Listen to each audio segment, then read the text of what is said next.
Hello everyone.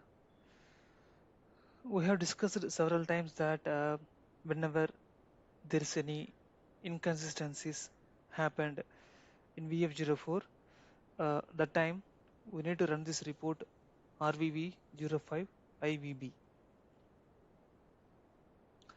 Now let's understand one more time. So what's the inconsistencies in VF04? For example, in case of an sales order or delivery, uh, invoice is already created for the order or delivery, but still it is appearing in VF04, but it shouldn't appear.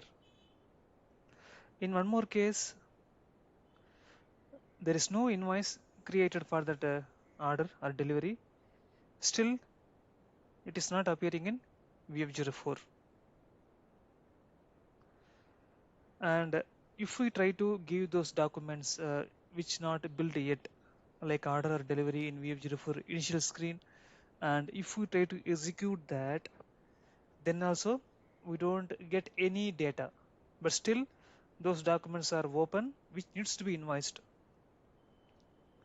So these are the inconsistencies happening in VF04, and for this we can run the standard report RVV05IVB.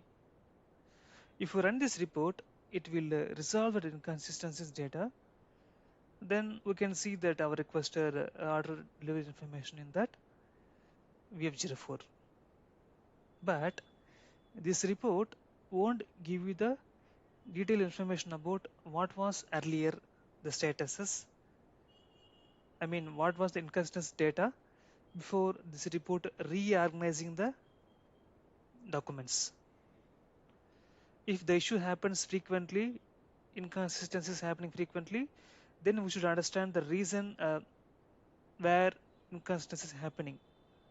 But this RVV05IVB won't return the inconsistencies information. To get that inconsistency information, SAP suggested one SAP note, that is 386370.